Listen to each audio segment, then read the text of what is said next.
네, 안녕하십니까. 오늘 2025년 12월 3일입니다. 예, 오늘 수요일이고요. 저희 파워시황 바로 시작을 하도록 하겠습니다. 네, 일단 미국 증시가 올라가는데 아우 되게 추워요. 오늘 아침에요. 예, 출근 정말 조심하시고요.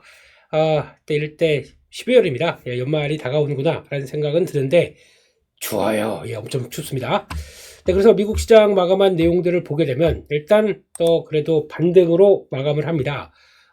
다우도 지수 지지할 거 잘 지지하고, 예, S&P 500도 마찬가지고 약간 고점에서 고민을 좀 하고 있네요. 예, 왜냐면 직전 고점이 있기 때문에 이걸 바로 못 넘기기 때문에 그런 모습들인 것 같고, 나스닥도 마찬가지고요.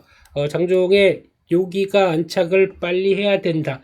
빨리, 예, 넉넉하게 해줘야 된다. 라는 쪽에서 23,500 위쪽으로 자리를 잡고 그렇게 턴하는 과정. 이게 제일 좋겠는데, 거기를 앞두고 살짝 무거워집니다. 근데 그런 때 또 중요한 단기 지지권들이 크게 이탈 없이 받치고 돌리고 하면서 안착을 하는 게 중요할 것 같다라고 하는데, 보다 보니까 내일 새벽 4시? 예, 우리는 이 시간으로, 예, 또 내일 새벽 4시에 또 트럼프 대통령이 빅 어나운스먼트를 한다고 하더라고요. 그래서 그게 뭘까?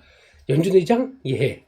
일 것 같은 느낌이 들어요. 그래서 연준 의장일지 모르겠지만, 그게, 만약에 또 기대감을 갖기엔 충분하겠죠. 연준 의장이 또 이제 완전히 비둘기로 재무장한 IM 비둘기, 예, 이렇게 돼 있는 아비, 예, 이렇게 돼 있는 쪽으로 간다라고 하게 되면 시장 기대감을 좀 채울 수 있지 않을까요? 그래서 그러면 그분이 나와서 하실 수 있는 게 가장 먼저는, 네, 금리 인하는 기존은 속도를 좀 더 낼 거고, 거기다가 시장에서 기대하는 QE, 양적 완화까지 얘기를 떡 하기 시작한다라고 하게 되면 그때부터는 이제 파월 의장 얘기는 그냥 어차피 뭐 저분은 여기서 그냥 마무리 되겠고 그런 걸 많이 보겠죠. 그래서 그런 것도 내일 혹시나 모멘텀이 될 수 있지 않을까 봐야 될 것 같습니다. 그렇게 얘기를 하고요. 아니네요. 연준 의장 내년 초 지명한다고 얘기를 했네요. 그래서 또 아마 강요회에서 발언했던 거 보니까 그래서 아직 모르겠습니다. 이런 쪽에서 빅 어나운스먼트가 뭘지.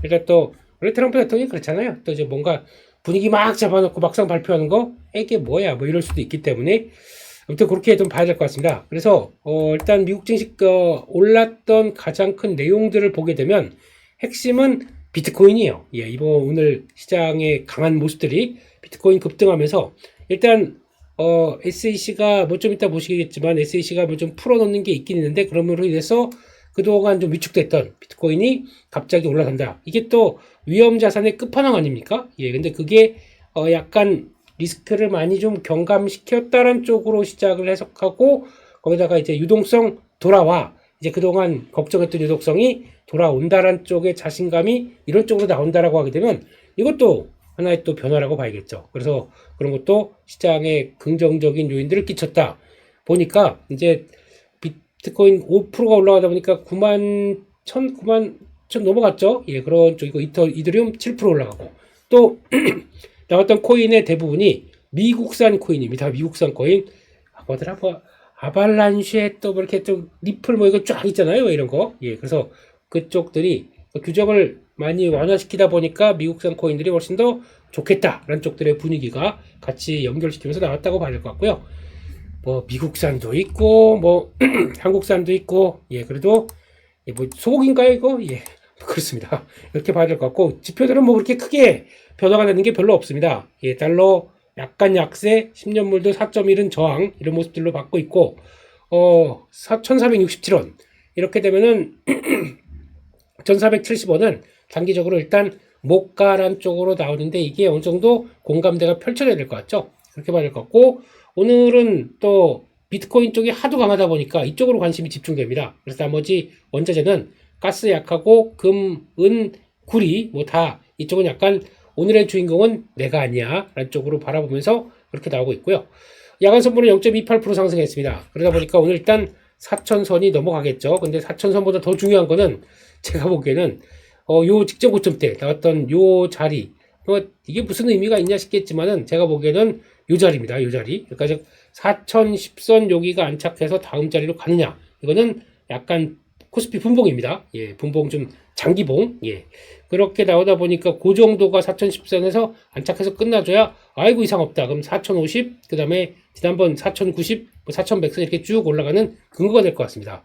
워낙 여기서 요 중요한 지지권에서 왔다 갔다를 보여줬기 때문에 그러고 나서 변화가 들어온다 그러면 일단 시장이 조금 좀 예, 안도를 찾는 과정인 것 같고요. 그러나 수급 크게 이상 없고 또 외국인들이 뭐 조단위로만 매도만 안 나오게 되면 아마 시장은 좀 안정을 찾아가려고 하는 반응들이 일단 분봉에선 보인다라고 봐야 될 것 같고요.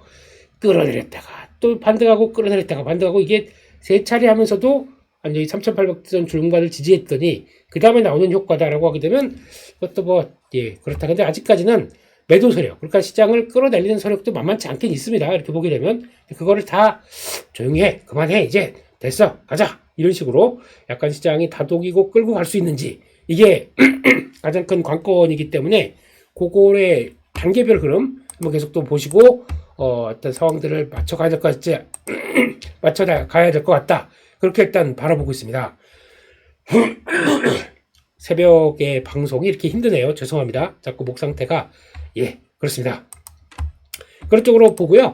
그런 상황 쪽에서 이제 미국 시장 내용들 조금 더 정리를 해보게 되면 일단 그래서 지금 엔비디아도 일단 강세 쪽 계속 맞춰가고 있고 강력한 AI 산업 얘기 뭐 당연히 나온 것 같고 아까 말씀드렸던 SEC 위원장 바로 늘어서 또 이제 장중 매물 소화되고 돌아갔다라는 쪽들 그리고 또 역사상 가장 큰 규모의 세금 환급이 시작될 것이다. 이렇게 되면은 또 돈을 푸는 거죠. 예, 그러면 유동성을 증가로 보는 겁니다. 유동성 증가는 여러 가지 정책적 원인, 요인들 이게 상당히 많이 늘어나고 있습니다. 이래서 내년을 기대하는구나 라고 봐야 될 것 같고요. 게다가 또 지금 캐비넷 연준 의장 이 얘기도 나오는데 그건 아직 지명과 확실한 얘기들은 조금 시간이 걸릴 수도 있겠네요. 네, 그런 쪽에서 일단 이런 내용들을 보게 되면 미국 시장에서 뭐 일단 못 먹어도 고 이런 분위기를 지금 살짝 돌아선다고 유동성과 관련된 쪽에선 이렇게 봐야 될 것 같고요. 그런 관점 쪽에서 일단 아까 말씀드렸듯이 지금 지금 SEC 쪽에서 그래서 지금 언론과의 인터뷰를 통해서 이제 암호화폐 기업들을 대상으로 혁신 면제가 도입돼서 IPO를 촉진하기 위한 정책들을 본격 시행할 것이다. 그러니까 암호화폐 쪽에서 그동안에 나섰던 이제 위험자산 주식 발행만큼이나 좀 까다로웠던 IPO 규제를 좀 면제하겠다라는 쪽으로 나오기 시작하다 보니까 거기서 변화가 나왔다고 봐야 될 것 같고요. 그렇게 되면은 아마 이제 또 조금 더 완화된 정책에 따라서 또 이제 좀 우후죽순 또 여러 가지 또 코인들이 들어올 수 있겠다는 쪽들인데 그게 그렇게 되면 이제 좀 분산되는 효과가 나오죠. 그래서 그거는 썩 그렇게 뭐 좋은 얘기는 아닌 것 같은데 그만큼 미국 정부가 바라보는 거는 코인에 대해서 좀 규제를 완화하겠다는 시각적으로 좀 해석하는 것 같아요. 그러다 보니까 가뜩이나 악재성 그리고 또 매도밖에 없던 상황 쪽에서 확 돌아서는 모습들이 나온다라는 쪽으로 봐야 되겠죠. 그래서 그렇다라고 봐야 될 것 같고 그런 모습들 쪽에서 변화가 좀 강하게 들어왔다라고 봐야 될 것 같고 그리고 또 지금 이런 얘기도 봐야 되겠네요. 그래서 지금 엔비디아 했던 얘기들은 그러니까 글로벌 테크 AI 컨퍼런스 여기서 얘기했던 거는 일단 향후 10년대 데이터 센터 시장이 3, 4조 달러 규모 그러니까 지금 거의 5천조죠. 5천조라고 10년 내에 성장할 것이라고 얘기를 하고 있고 블랙웰 기반 훈련된 모델이 6개월 내에 발표되고 여기다가 루빈칩은 설계 완료돼서 내년 하반기 출시 생각보다 빠르네요. 늦진 않네요. 그런 쪽에서 원래는 루빈칩이 빠르면 내년 상반기로 봤는데 뭐 그냥 이건 스케줄대로 가는 것 같습니다. 그렇게 가는 것 같고 그리고 또 GPU는 이제 TPU랑 거의 비슷하게 ASIC보다 훈련과 트레이닝 모두 강하고 소프트웨어 생태계가 강력하다라고 나오는데 시장은 일단 그런가 보다라고 얘기를 하는 것 같습니다. 뭐 그렇다고 해서 구글의 또 알파벳이 낙폭을 키운 것도 아니고 어차피 뭐 이쪽은 TPU가 좋아 GPU가 좋아 이제 그 얘기 그만하자 이런 쪽에 대한 얘기죠. 어차피 GPU도 범용으로 이것저것 다 하다 보니까 성장하게 되면 크게 성장한다 라는 쪽으로 바라보고 있고 내년도 마진율은 70%대 HBM이죠. 원가 부담이 있지만 내년도 마진율 70%를 유지할 것이다 라고 얘기 나오는 것들 이것도 나쁘지 않다고 봐야 될 것 같고요. 그렇지만 3% 넘게 올랐다가 좀 또 차익 매물 받는 것도 좀 그렇긴 해요. 근데 결론적으로는 이상 없다 우리 이런 쪽으로 얘기 나왔기 때문에 추세가 그대로 유지되는지 이것도 한번 봐야 되겠죠. 그런데 좀 갔던 탄력받았던 게 조금 좀 정체되니까 좀 기분은 좀 그러네요. 그러니까 이제 안착 시도를 했던 거죠, 여기가. 그래서 TPU, GPU 고마해라 라고 했던 것들, 그게 안착해서 여기 딱 지지를 하고 있는 상황 쪽에서 왔다 갔다 밀려도 크게 안 밀리고 돌아서는 과정들인데 거래가 부족하네요. 근데 지금부터 나오는 거는 거래 턴하면서 이거 안착 후에 툭 들어가는 게 나와야 될 것 같은데, 그러면 지난번에 보던 실적 발표 때 나왔던 그 자리 있죠? 요거 200달러 근처, 여기가 안착이 되느냐가 중요한 것 같은데, 이제 그게 이제 관건으로 보여집니다. 그래도 거의 뭐 10%죠? 지금 그 정도까지는요. 그래서 그게 변화가 나올지 요거 한번 또 체크를 해야 될 것 같고, 나머지는 뭐 그냥 큰 변화 없이 그냥 안정적으로 마감했다라고 보는데, 종목중 하나 볼 게 아까 보다 보니까 그게 눈에 띄어요.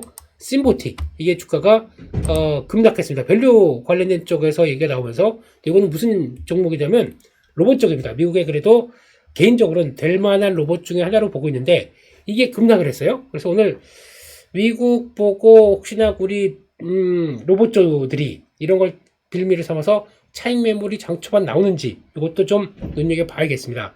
이게 추세가 좋다 보니까 같이 간 측면도 있는데 미국 건 미국 거고 우리는 우리 길을 가겠다라고 나올지도 일단 또 체크를 해야 될 것 같습니다. 그래서 심보틱은 일단 저런 회사도 있구나 알아둘 필요는 있어요. 그럼 반대로 이게 이렇게 빠졌을 때 로봇주가 조정을 그렇게 받느냐? 그건 또 아니거든요. 그렇기 때문에 아마 심리적인 영향권이 들어올 수 있는지 이것도 봐야 될 것 같고, 그러면 로봇이 위축되고 그러면 또 그러면 이제 바이오로 또 넘어갈지, 아니면은 바이오는 좀 올라서 그렇고 그러면은 그 다음에 또 누가 2차전지 오르기엔 또 미국장과 연결시킨다 그러면 엘버말인데, 엘버말이 또 고점에서 그냥 그러고 있어요. 그렇게 되면 그 다음 코스닥에서 타자가 누가 될까?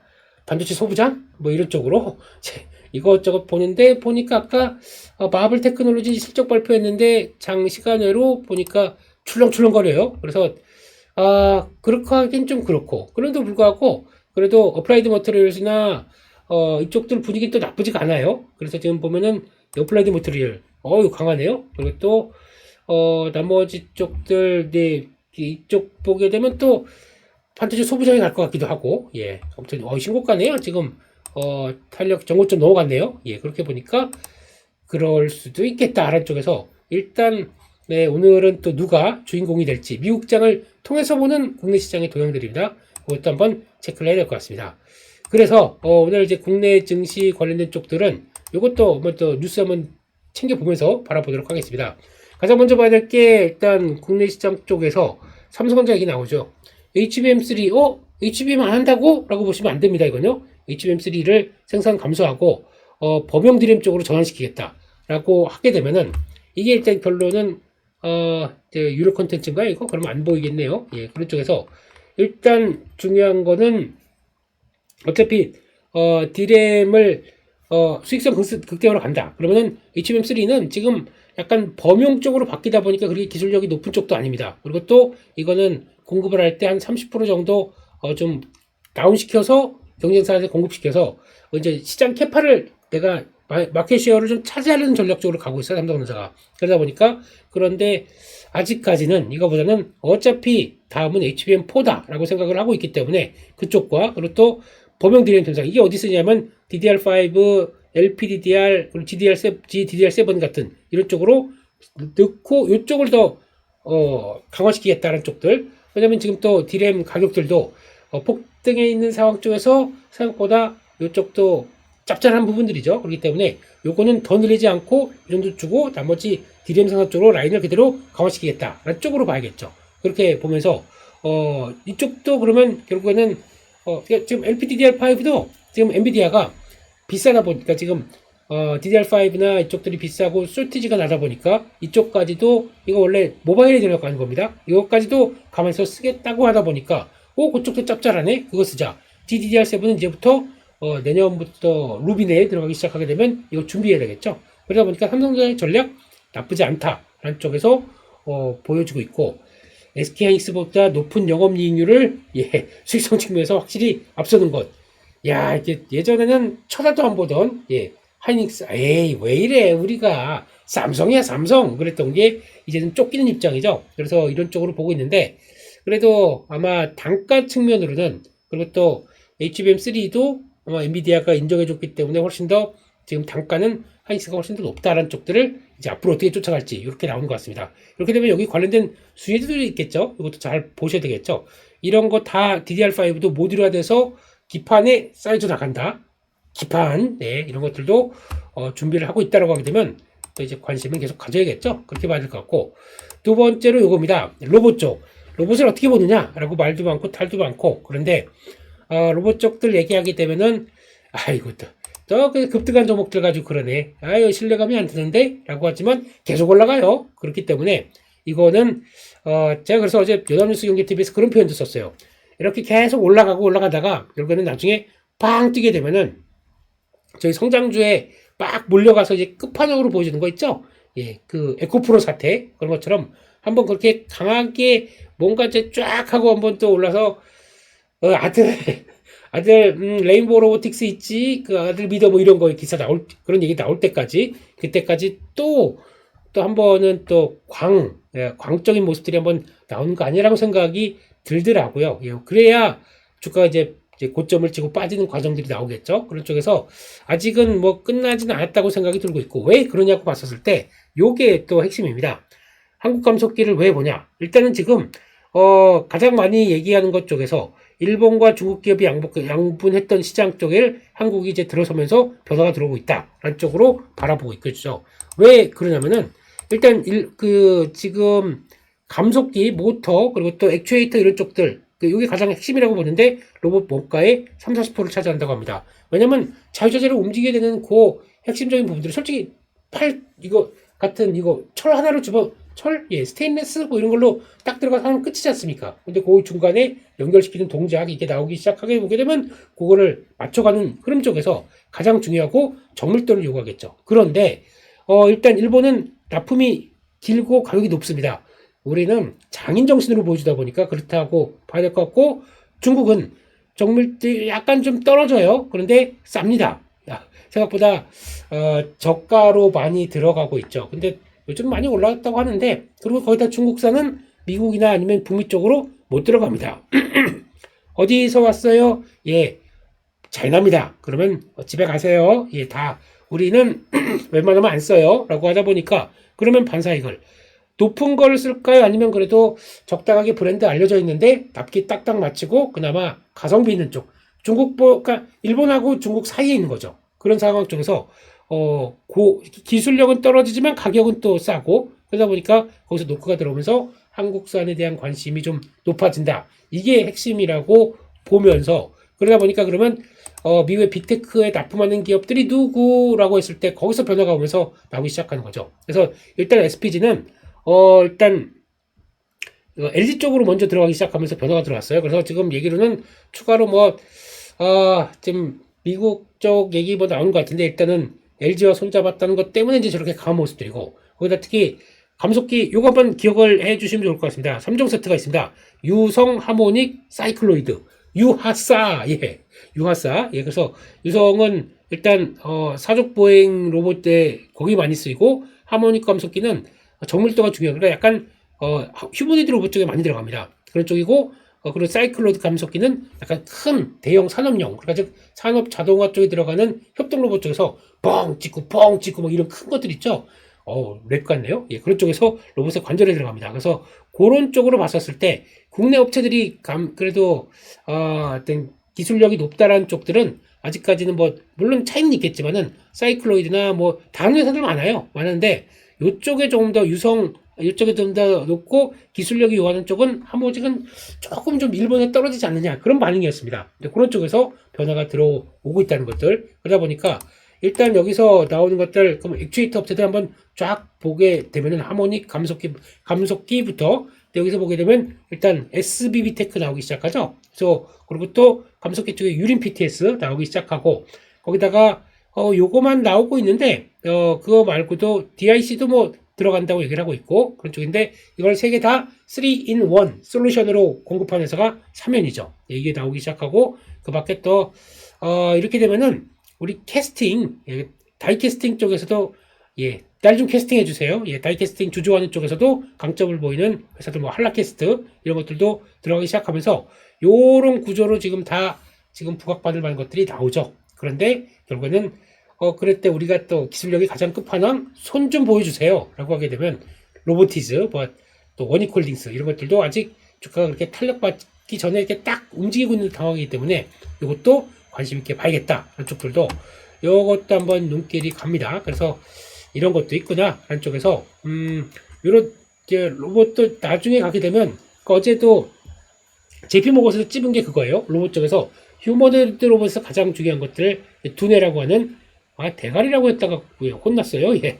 AI 로봇 쪽의 두뇌 이쪽 AI 그 브레인이죠. 이쪽들 그리고 거기다가 요것도 중요한데 센싱 이것도 만만치 않게 중요하겠죠. 이것도 그래서 앞으로 센싱을 담당하는 거는 인간으로 보세요. 시각, 촉각, 오감이라고 그러죠. 시각, 카메라겠죠. 그리고 촉각, 이거는 아까 말씀드린 손 관련된 쪽에서 센싱, 터칭부터 인간의 감각이 얼마나 민감합니까? 그런 것들까지 따라할 수 있을지, 그게 습관, 학습되고 이제 머리로 돌아가는 거죠. 그런 쪽들. 그래서 손, 뭐 이런 것들. 그래서 미각은 이건 좀 어렵겠고, 그리고 후각, 이런 것도, 뭐 발달을 할 수는 있겠는데, 그러니까 기본적으로 이게 없어도 뭐 인간과 똑같진 않겠지만 할 수 있는 것들 이런 것들을 봤을 때는 가장 중요한 거는 그러니까 외부 반응과 그거를 인식을 하고 내가 행동으로 취해야겠다라고 하게 되면 일단 그런 쪽보다는 아직까지는 뭐 근데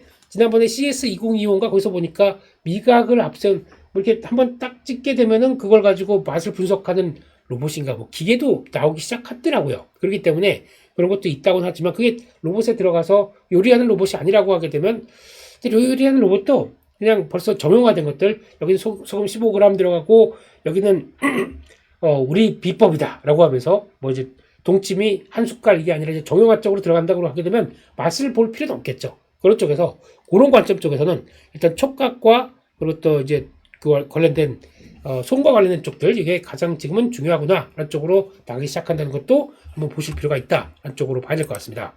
거기까지 말씀을 드렸고요. 로봇 쪽을 오랜만에 자세하게 말씀드렸습니다. 나중에 로봇 쪽들은 계속 한번 파볼게요. 네, 이쪽은 제가 보기에는 아직 쉽게 안 끝날 것 같습니다. 네, 근데 매매는 많이 올랐고 또 어떻게 저런 종목이 조 단위가 된 시총일까?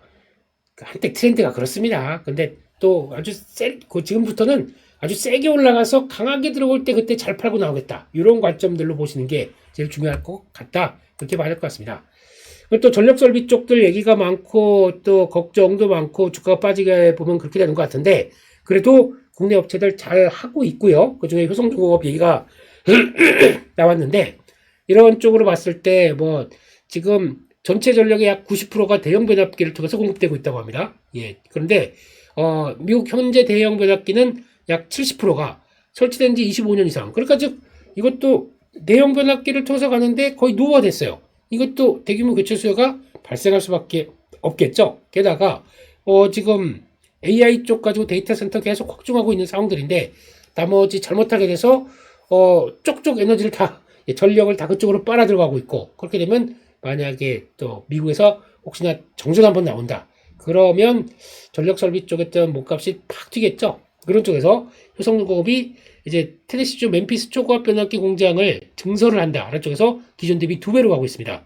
기존 대비 2배. 그렇게 되면은 일단 여기서 제가 보기에는 덩치가 이제 커지는 거죠. 그러니까 현대일렉트릭보다 더 강화된 기조로 나갈 겁니다. 그런데 지금 사이클이 한 3년 넘었는데 이래도 아직 초중기 쪽으로 막 초기 산업 사이클 정도로만 보고 있다. 그러면은 앞으로 변화가 어떻게 될까요? AI와 함께 데이터 센터가 지금 막 지어지고 있는데 그런 관점으로 가야겠죠.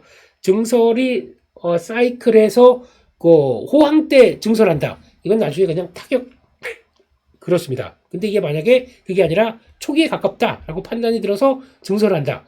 이거는 또 다른 얘기로 바뀌어지는 모습들이겠죠. 그러다 보니까 이렇게 나오기 시작하게 되면 미국 내 최대 규모의 생산 능력 이걸 갖고 성과를 이제 쭉쭉 내기 시작한다라고 하게 되면 앞으로 뭔가 좀 지형이 바뀔 수도 있겠죠. 그런 쪽에서 그거를 미리 주가가 선반영했느냐 아니면 지금부터 이걸 반영할 거냐.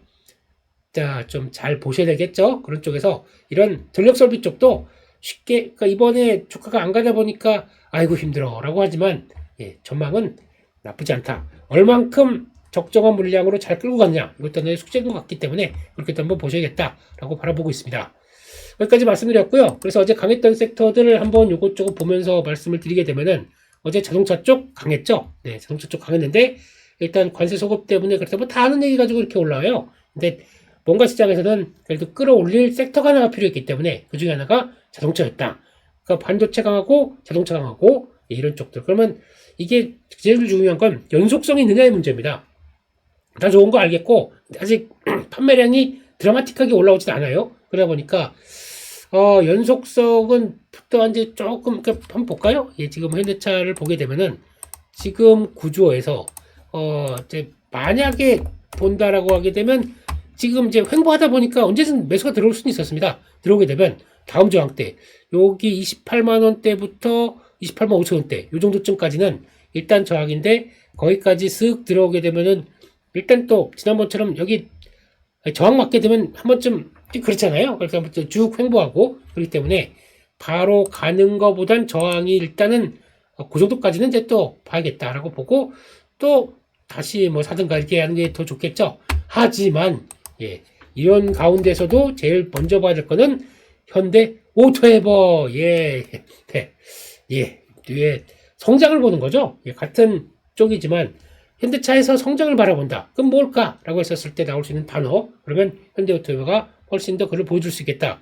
직전 고점 때 딱 나와 있는데, 이제 1차로 한번 움직이고 옆으로 횡보하다 이런 때가 중요하죠. 버텨냅니다. 그리고 다음으로 올라갔다. 그러면 레벨업 되는 과정들 생각하게 되면 아마 한 25만 원대까지 무리 없이 갈 것 같고, 만약에 현대차에서 로봇과 성장과 관련된 밸류를 주면서 움직인다. 이건 꼭 기억하세요. 그래서 그런 때 정체됐을 때 이런 때 한번 딱 베팅할 수 있는 능력, 그런 눈치밥, 이게 가장 중요하지 않을까 싶어서 그렇게 보시면 될 것 같고요. 해운 쪽들은 요번 때 눈여겨볼게요. 일단 원자재각들이 올라가고 LNG도 올라가다 보니까 BDI가 올라갔습니다. 게다가 또 미국에서 탱커 운임도 강하기 시작합니다. 그러다 보니까 이런 쪽으로 갔을 때는 이렇게 되기 시작하게 되면 또 조선 쪽에서 발주 들어와요. 해운 쪽 좋은데 뭐하고 있니? 배 지금 준비됐니? 아니요. 빨리 발주 넣어라. 이렇게 나올 수도 있겠죠. 그렇기 때문에 페누션에 움직이는 거는 지금 따라가시면 안 됩니다. 조금 기다렸다가 약간 좀 동향들 보고 일단 또 준비를 해야 될 것 같고요. 그런 쪽에서 이런 또 가스 상승 이런 것들도 같이 영향을 받는 섹터들도 같이 눈여겨봐야겠다라고 봐야 될 것 같고요. 은행 쪽들은 일단 이제 배당 소득 분리과세 쪽에서 수혜를 본다. 당장 내년에 시행한다고 그랬으니까 올해 배당까지도 배당도 영향을 받는 거겠죠. 그렇게 됐을 때 이게 일단 KB금융 사서 올라간다. 이거보다도 일단 내년에 고배당주 관련된 쪽들이 이걸 통해서 주도 흐름을 받을 수 있을 것이냐, 이걸 가장 또 체크를 해야겠죠. 그러면 이제 고배당주 쭉 체크했고, 또 고배당주에 저희가 또 체크 못하는 것 중에서 리츠가 있습니다. 이것도 생각보다 뭐 한 10%대 들어가는 거 이것도 많죠. 그것도 여기에 해당돼서 들어가는지, 그렇게 되면은 이것도 변화가 나올 수가 있기 때문에 그런 것들까지 고배당주가 추세적으로, 그러니까 한번 이거 다 그냥 안 팔 거야, 계속 고배당주 갈 거야 라고 하게 되면 아마 그때부터는 이번에 사고 그다음 깔리고 그 다음에 올라가게 되면 추세적으로 쭉 강한 모습들이 나오겠죠. 그런데 아직 자신이 없습니다. 우리나라의 배당주는 한번 배당주 때 그때쯤 한번 반짝했다가 또 배당 기준일을 끊는다 그러면 쭉 빠져가지고 또 여러 가지 고생을 했던 경험이 있기 때문에 일단 그냥 아직 모르겠어. 플레이를 한다라는 정도로만 보시면서 가능성 한번 생각을 해볼게요. 그러면 아마 고배당주라고 해서 KB금융이나 은행주가 전 갈 거라고 생각은 안 듭니다. 이게 아니라 다른 뭔가가 또 나올 것 같아요. 섹터가. 이게 고배당의 진정한 매력도지라고 해서 그게 공기업이 될지 아니면 또 어떤 주력으로 나올지도 그건 한번 또 보시는 게 좋겠다. 지난번에 현대엘리베이터도 잠깐 말씀을 드렸어요. 이렇게 보셨으면 좋겠고요. 여기까지 말씀드렸다라고 보고 있고, 보니까 검색 상위 종목들 쭉 보게 되면 결국엔 다 그런 쪽인 것 같아요. 이건 빠지지도 않아요. 삼성전자, SK하이닉스. 그렇게 말씀드렸고, 두산에너빌리티가 오랜만에 왔네요. 요거까지만 한번 점검해보고, 펩트로는 어제 말씀드렸습니다. 이거 딱 28만 원만 지키면 괜찮다. 그거 괜찮고, ABL 바이오 왕이 될 상인가, 이런 것들 또 보시면서 보시는데, 두산에너빌리티는 일단 저는 저점은 찍은 것 같아요. 근데 돌아가는 게 영 그렇죠? 예, 그래서 지금 분위기는 원자력도 계속 관심을 갖는다는 쪽인데 이거 뭐 이래요. 여기 한번 바닥 다졌다 쭉 올라가다가 다시 눌립니다. 근데 요 정도 라인만 제가 지금 그때와 비슷하게 지금 73,000원대 그때도 한 72,000원대 요 정도쯤 72,000-73,000원대만 그렇게 이탈하지 않게 되기 시작한다라고 하게 되면 지지했고 이렇게 하면서 좀 다시 그 고점 이런 것들 돌파하면서 딱 전환이 시도가 되지 않을까. 거래가 없어서 나오는 변화 그 정도로 봐야 될 것 같습니다. 근데 같은 그런 모습이라고 하더라도 쪽에서 조금 더 약했던 BHI 같은 경우가 먼저 돌아서고 있다. 하는 쪽들은 종목 장세, 코스닥 장세에 대한 흐름들을 살짝 더 반영하고 있는 게 아니냐. 이런 쪽으로 바라보고 있죠. 더 폭은 더 많이 6만원짜리가 지금 뭐 4만원까지 빠졌다. 그러니까 거의 50% 빠진 거잖아요. 그러다 보니까 거기서 돌아가기 시작한다라고 하게 되면 일단 5만원대는 회복해야겠죠. 이런 쪽으로 바라보고 있다. 이런 쪽들도 한번 보셨으면 좋겠다라고 봐야 될 것 같습니다. 그래서 여기까지 해서 오늘 시장 관련된 얘기들 말씀을 드렸고요. 코스피는 그래도 아까 말씀드렸듯이 4,010선 안착해서 종목 장세의 확산세로 막 나오기 시작하면서 코스피, 코스닥 같이 동반적으로 움직이면서 쭉 맞춰나갈 수 있는지 계속 또 보시면서 코스피가 주춤하면 또 코스닥이 달릴 수가 있겠죠. 그런 어떤 대안들도 많다 보니까 지금은 이렇게 해서 요 섹터하고 이런 것들은 가자 그냥 고 하고 나머지 현금 가지고 계속 될만한 종목들 툭툭 매매해보고 이것도 올라가네. 그리고 또 매매했는데 물렸어요. 물렸기 때문에 지지 잘하는지 보고 기다렸다가 큰 이상 없다 그러면 다음으로 가겠지 뭐 이렇게 또 대응해가는 것도 종목 장세를 즐기는 방법이 아닐까 그렇습니다. 여기까지 해서 오늘도 화이팅이시고요. 좋아요도 너무 감사합니다. 여기서 마치겠습니다. 감사합니다.